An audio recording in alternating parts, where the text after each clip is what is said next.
Hello, everyone. Welcome to another episode of Lunch Tech in Chat. I've got my friend Will here. Hey, Will, how you doing? Hey, how are you, mate? I'm Good. good.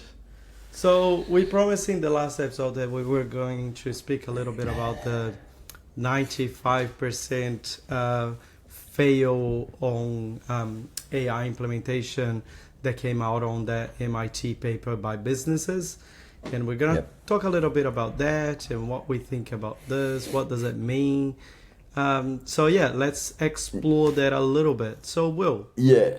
I know So you let's. you're probably not that much involved with all that space, but I'll ask for your opinion and then I can tell you what I think as well.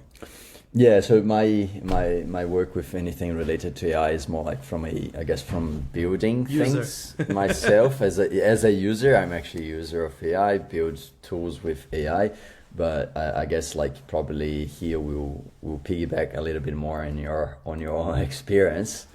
So the headline is that there's been significant significant deployments of money into companies, especially I think big enterprises, developing kind of like AI infrastructure for upgrading productivity and upgrading their workforce, etc.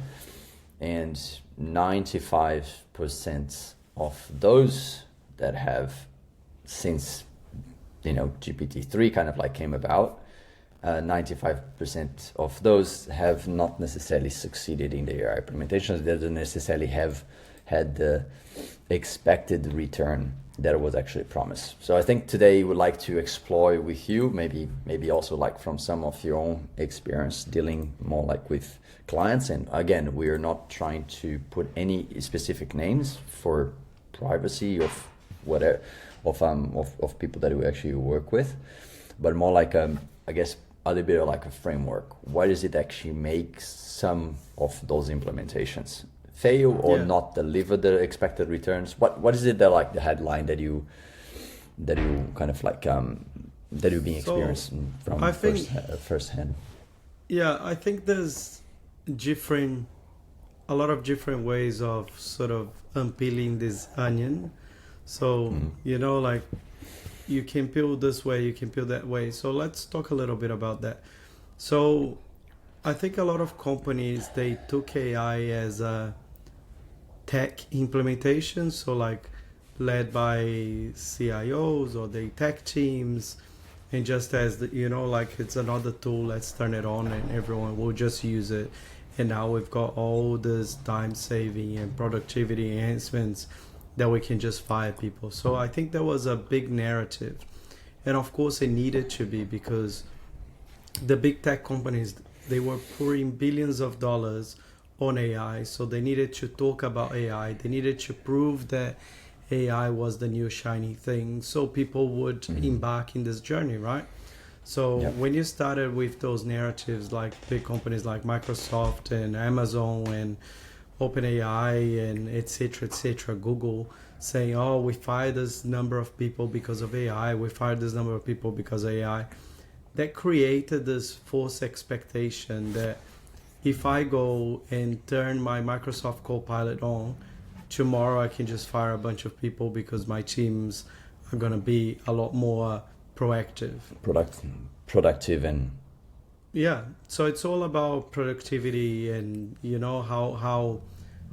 how you can do more with less. So I think there was a lot of false expectation and a lot of businesses taking these projects as IT projects. And this is, I think, the biggest reason why AI for most companies have failed. They haven't planned what AI meant to their business or how the transformation would apply to their business. They were more mm, like, oh, okay, I've got vibe coding tools now. I need half of the developers, but they didn't prove that idea. They didn't get to a point of understanding where AI was adding value or not, or even mm, other things that you just hear the big techs talking about, like admin work. You don't need people anymore. You can just use Copilot Studio. But yep. even though like we've been in this journey since 2023, so 2022. Yeah, 2022, end of 2022. 2022, when it was like what Yes. GPT-3 was around, right? Yeah. And then you take tools like, and I'll focus a little bit on Microsoft, but of course there's Vertex AI and a lot of other tools. But let's focus on Microsoft because I think most of the big corporations do use Microsoft as they sort of back-end infrastructure. So even on Microsoft, if you used Copilot, like even a few months ago, it wasn't great. Like you would ask something, it wouldn't give the right answer that you needed. You say, "Can you change something in my calendar?" It wouldn't do it. Like I think the expectation that was created was from the basis that this technology will evolve and will get there. And what people understood was all the marketing sales of, oh yeah, now that I have this tech, I don't need these people. And that's Yeah. where the ROI came. Like imagine you spending all this money building AI solutions, buying licenses, and etc. And then when you actually go to deploy, you're like, oh, actually I can't find anyone. I'm not getting more clients or any productivity. So I think Yeah. there was a wrong narrative.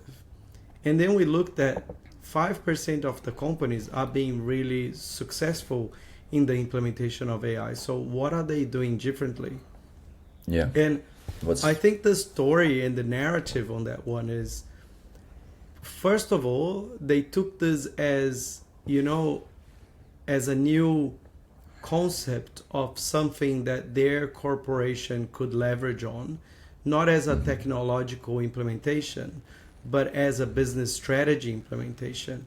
Like driven by change management and how that's going to impact my business, and really drawing to understanding how AI can be used on their day-to-day work. And of course, there's a lot of things like you need to think about your processes, where AI can enhance, where AI is at the moment, because the technology is growing and evolving every day. So where's the technology at the moment? What are the things that we can enhance in our processes?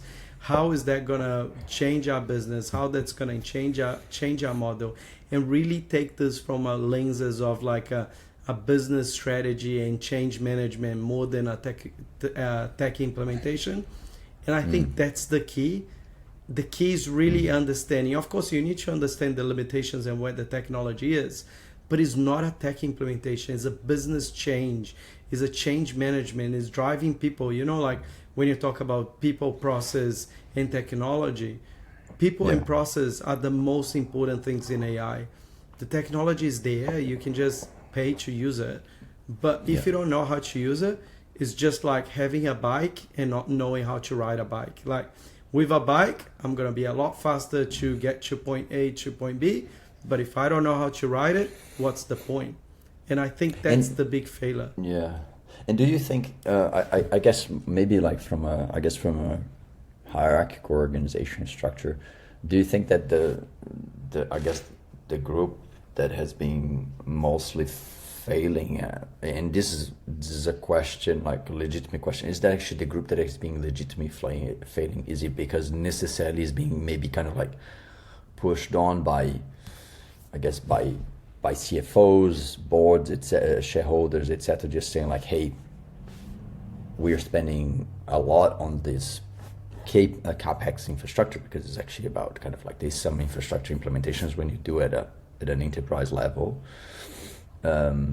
whereas actually the other one was a little bit more cross-functional, and they try to really understand their business. Is that some element of that, or I'm completely jumping up the gun? I think there are elements of that. Like people are seeing all these narratives on LinkedIn and like on Forbes and etc. of saying, "Oh, AI can save this much money. I can do the job of 10 people or whatever." And if you look at CFOs and CEOs, sorry, all they're looking for is, okay, that's awesome. How can we make more profit and have people that are working 24/7? Which are those, agents, bots, or whatever you want to call it. So I think the transformation is being led by the wrong sort of narrative on the knowledge, not knowing enough and making decisions based on the hype and the stuff that the big techs are selling. And there's also the other side of the coin, which is, being led by the technology of someone saying, we need to do AI, I'll give you money, CIO, go and do AI. It's like, what's your strategy? I can't just go and turn AI on and tomorrow people will be more productive. Of course, there is a story or a narrative that you can turn AI on and take people to the journey of using AI, but using AI will make them more productive on their day-to-day tasks, which is not yet starting to impact your return over investment. And that's the key. Like, if they're looking at return over investment, it is a long-term goal, and there is a journey that you have to go through. You know, the journey of enabling people with AI, and now you have like humans driving AI, and then you might have processes that are end-to-end fully agentified, and you are in the sort of the startup space. You see like a lot of CEOs or small companies just starting with a lot less people because they are creating everything that they need out of AI from zero. So yeah, but that's quite different, right? Because I mean, I work and deal with a lot of founders, and by nature of a startup, when it starts with founders and small teams, they need to know everything, right? There's no kind of like there's not that kind of thing of like a bigger enterprise where you kind of like you wear mostly one hat and you do one vertical of your job very deep. I mean, in the startup space, you know, founders they tend to wear multiple hats. You know, early in the morning they are talking to investors and doing capital raising. Around midday they are coding. Later in the evening they and are it's not just that, like they don't have money, so they need to do as cheap as they can, right? And of course, and there's also like that aspect. So kind of like to an extent, they like founders of startups, they have to know all of those things from business operations all the way to IT and all the way back and forth on those things. So by doing that stuff, they know those processes. So I guess they are a little bit more equipped to go and codify things for agents to do some aspects of that work that they just don't have the time or the money to pay for, right? So it's quite different, because in design organizations there is still kind of like much in maturation, but it's not mature, right? It's kind of like, it's not a big corporate with like, you know, 1,000 employees or more that has created specific roles that are deep in vertical, shallow in horizontally. In startup, everybody is kind of midway deep and quite broad horizontally, right? So it's quite a different perspective, I guess. So you can start a startup with a little bit more kind of like agents, because it's early on, everybody knows there's a lot of kind of cross-sharing of information, but a bigger corporate, it's not like that. Yeah, so I think if I try to think with my own brain of how would you be successful implementing AI, I think the first thing is it needs to be your firm strategy, like your business strategy. You need to understand what you want to do and why you want to do it, and not just surfing the hype. Like there is a reason behind why you want to make those changes, and you need to understand that. You need to understand the limitations of where the technology is. You know, like for example, when you say vibe coding is amazing, but it's not replacing senior developers yet. So don't think that just because you have vibe coding, you're gonna fire half of your developers. You might get to a point that you're enabling people with vibe coding, and you'll be able to produce more. And now you say, okay, I might be able to reduce 10% of my capacity.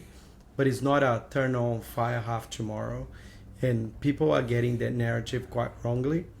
And I think once you go through the journey, is really understanding, you know, understanding the limitations and what you're trying to achieve are the most two important things. And then you need to think about what's your actual roadmap. Like, how do you go from here to there? If you know what you want to be in the future, you can have a roadmap. that is going to be people, process, technology based on the roadmap of the technology, so you can evolve with it and go through that journey. So of course it's a journey that you're putting money, and you might not know when that return over investment will come, but if you don't do it now, probably all your competitors will, and when you get your shit together to start doing anything, it might be really hard for you to catch up, because everyone else is already identified and, I don't know, 85% more productive than you are, and it's going to be really hard for you to catch up. So I think the time is here and the time is now to do it, but you have to know how to plan, how to organize, what's your vision, what's the technology, how is that applying to my business, how we're going to drive through that journey. It's a massive transformation project, needs change management, needs transformation, needs a strategy, needs to come from the top, needs to be business led, and that's where people are getting it wrong. And so from your point of view, like at a, I guess as an enterprise level, because that's what we're talking about, that's where I think a lot of like that research has been based on. At an enterprise level, it's way too premeditated actually to just go and start firing a whole bunch of people. Kind of like first you'd actually build kind of like a well-oiled machine with the people that you have, the intelligence that you have. Start having AI that actually not only kind of produces the same thing for less, but actually produces more as well. And then eventually you're gonna get to a stage where potentially you don't even actually have to fire anyone. You just grow without there will any be more people. exactly, because you're having all of these companies that are all gonna be somewhat doing similar things, also upgrading their processes and their technology. So that's kind of like, that's going to become the benchmark in a way, and therefore anyone that kind of like, I guess, ends up kind of like removing people are going to be losing, because they're going to be losing talent, knowledge share, and all that kind of stuff that actually enhances all of those agents. Is that the way that we were thinking about? Yeah, so imagine, for example, imagine you deliver a service that, I don't know, you do 2 services per month, because that's the capacity of your business, right? So you've got like a number of people working for you. You can do 2 of those services, 2 clients a month. You don't have any more capacity on that. It's hard to hire people, and it's hard for you to fund to have more people working for you, because it's not that profitable. I'm just creating a hypothetical scenario here. Yep. So now let's say you embedded AI in the lives of those people. You know, you started by taking them through the journey. They understand AI. Now they're recreating those processes using agents, and they have like the humans driving the agents. So let's say that now the work that you used to take a month to do 2, you can probably do 2 in a week. That means that you've got capacity to do 6 more in a month, if you count a 4-week month.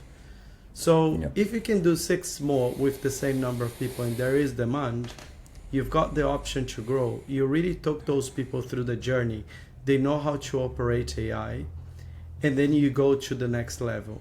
Okay, what else can we automate? And you start to automate the processes, so the processes will become as automated as possible without having a human in the loop.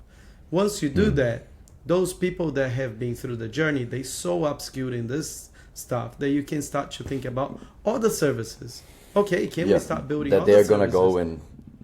They're gonna go and help other parts of the business to also up. But now imagine the opposite, right? Like imagine you are a business, you're seeing all these news, 95% of the companies are failing, and look how much money my competitor is spending, and then you just don't give it attention until a point that your competitor can deliver the same stuff that you do with higher quality in 1 fraction of the time and charging less. And then you will start to lose share market, and you will start to lose profit. Then how are you going to have capacity and money to reinvent your business with AI? It's going to be too late, right?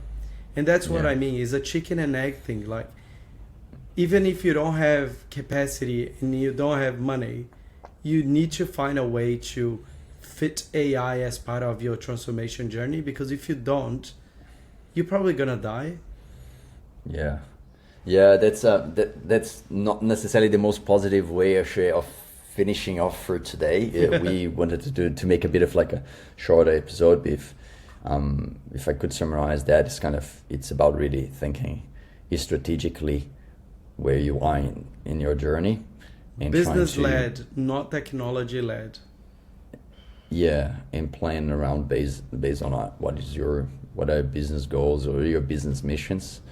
What is it that you want to achieve, and how you actually are the best in your markets or markets where you operate, and then utilize the wisdom of your collective knowledge actually built within the organization, and then using that as your basis through going through automating parts Journey. of it, automating parts of that journey.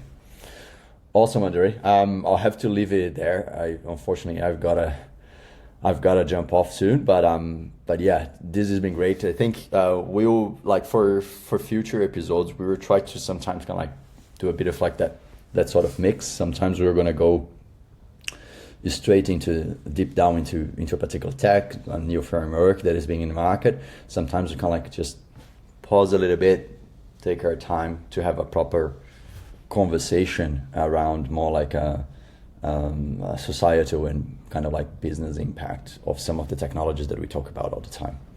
And I think that's I guess a healthy ways as well as covering things from multiple angles rather than only the kind of like the dev angle. Yeah, this is the new tool, this is the new exciting Which thing. it is cool to talk about. Which is of course cool to talk about. But I guess, I mean, especially we talk so much about AI. AI encompasses all of that kind of stuff that I think actually makes it for a more complete conversation to talk both about the tools as well as the impacts and how are people kind of like really using them. Cool. Awesome. Thank you very much. And we'll see you guys next time. Cheers. Cheers.